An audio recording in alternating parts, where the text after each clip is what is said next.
TV, like 80-inch TV or whatever, that you could go there and play.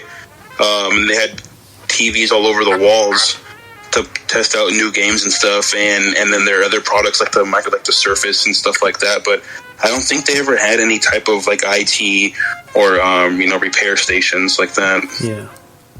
But that's it for my gaming chair news. Nice. I have one piece, and it's more just to kind of get your guys' opinion on this. But so Hideo Kojima, who released recently the Death Stranding game, which a lot of people you either hate it or love it. It's a really weird concept. Yeah, I think I saw this. So if you've been living under a rock, maybe you haven't heard, but The Last of Us Part 2 has come out. Very popular Naughty Dog game right now. And I guess somebody, just a random consumer tweeted, or I think it was Twitter, they said, "Oh, I fucking returned that boring-ass Kojima game, boring-as-shit game for Last of Us Part 2. But then Kojima, supposedly, the productions company responded back, well, something along the lines of, the game quality usually reflects the quality of the player. So maybe that's more your speed." Basically taking a giant dump on Naughty Dog, right? Yeah. Which, so I just wanted to share that if you guys hadn't heard that yet, because I thought it was hilarious. And I thought it would be weird that Kojima would talk shit, or anybody from his squad. Yeah, would just be openly say some weird shit like that. Because shots fired. I have Last of Us Part 2, and I'm a big fan, and it's a good game, but it's fucking hard, It's a survival horror game, and him coming from... I heard you were struggling, Wes. Yeah. But yeah, to give you an update on the story, that was debunked, and that was from I guess the actual that Kojima account is not actually affiliated with the production company. I don't think they would do that. I don't think that those two companies would just fight. I think if anything, they would collide and make something like a video game themselves. Yeah, because they're both doing Sony exclusives. Like Death Stranding, I believe, is an exclusive to PlayStation as well. So, Last week, Pokemon debuted a bunch of new stuff that they were going to come out with, and one of them was the popular game from the 2000s, Pokemon Snap, is coming to the Switch. Oh, what? Nice. I remember Pokemon Snap. It's going to be hella updated, right? I think I did hear that. New. Yeah, it's really sick. It's going to be really dope. I know. Photography, right? That's perfect. Yeah. There's going to be Pokemon Snap to the polls. And I know for me, I enjoyed that game when it was in the Nintendo 64, and I'm going to enjoy this game. I'm going to have to go buy a Switch, though, if I can find one, because I know they're cheap, out of stock. They're really nothing. They're going to be way cheaper than the newest consoles. Don't even worry about it. Well, no, it's because of the COVID. They were Nintendo was having problems getting certain parts to produce them, so that's why they're harder to get the system. So they're going to be limited sale. So he's going to have to wait for the next wave, maybe, if you don't make it in time. Yeah, most places are sold out of them. Yeah. So I don't know where I'm going to find one, but I'll try. And then they came out with also some more character development in their new Pokemon game. I think it's Sword and Shield, I believe. They're gonna have some more storylines in that game, and also an update to Pokemon Go. I know they're revealing a new ancient Pokemon that's coming, I think, this month in July. So, be on the lookout for that if you guys are Pokemon fans, or if you don't. But I mean, it's well to check out, Yeah. Pika. I gotta edge you on Pokemon Go. I play it, but not really anymore. I don't know, because of COVID, pretty much. But yeah, so that's all the only thing I wanted to put out there. Cool. Nice. Rex? Rex. And now it's time for the weekly recommendations. All right, back to you, James.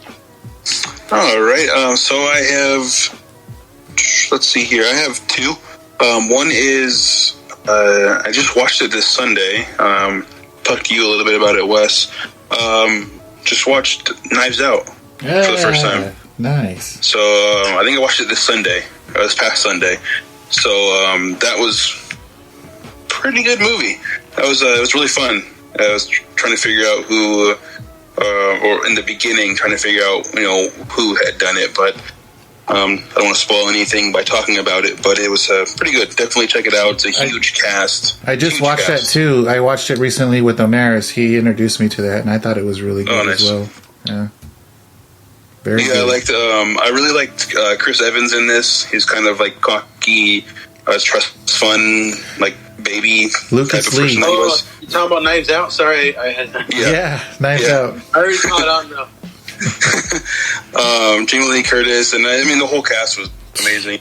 And then my other one, I feel like I've wrecked this before or talked about it on the show, but Lucky Logan. It also has Channing Tatum, Adam Driver, and Daniel Craig. Daniel Craig, yeah. CSI KFC. But I actually got that pun. That was cool. Yeah. Those three are really great in that movie as well. So definitely check that one out. I think that one's on Amazon Prime also, along with Knives Out. So check both of those out. Those are good. I like Knives Out. I want to watch it again. Yeah, it was fun. We will.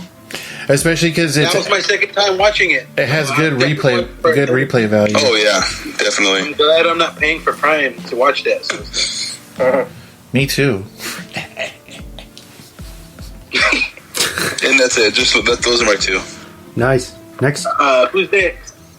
I'll go next. I just have one, and it's one that is I'm 50-50 about, but I'm gonna wreck it because it's cool. Aquaman. Fucking nice. Jason Momoa, Aquaman. Even though I'm terrified of the ocean, it was very visually stimulating. The story is pretty cool, but like I said, there's just a couple of things that I'm just iffy about. But overall, I still thought it was good. It was good, so I recommend it. To be honest, I wish I would have rented it for better quality, so you could have you know what I mean. Instead of watching it like a bootleg. Yeah, it would have added. Watched it on 360. Huh? I watched it on the Xbox One, but it was like through a website off of LimeWire. Something like that. Yeah. LimeWire on iTunes. It was on a YouTube Red. No. Okay.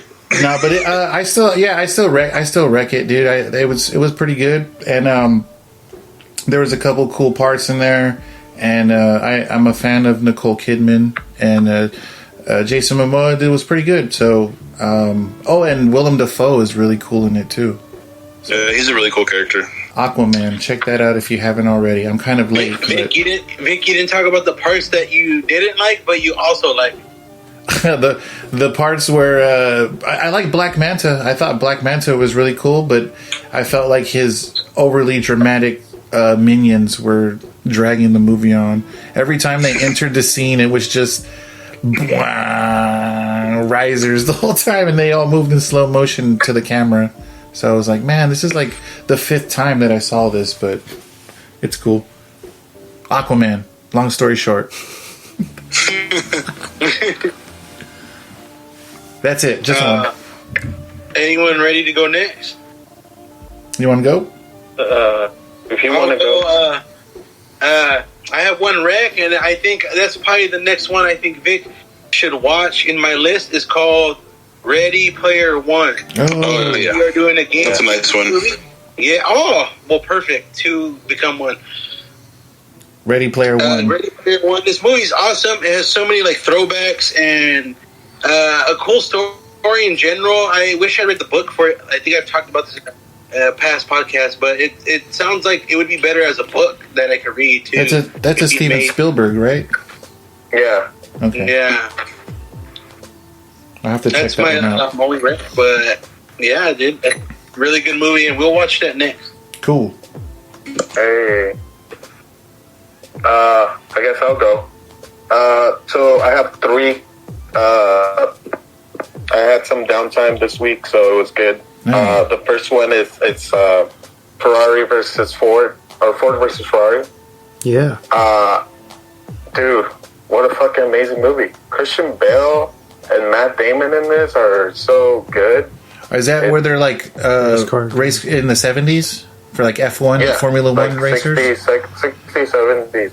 Yeah. I think I've seen previews for that, and I wanted to see that. It's so good. It's a really good movie. Okay. It made me look up Shelby Ford.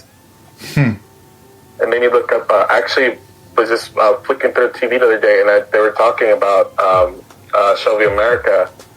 Shelby Cobra. I was just like, I just gravitated. I was just like totally like gravitated towards it, and I was just watching it. It's amazing that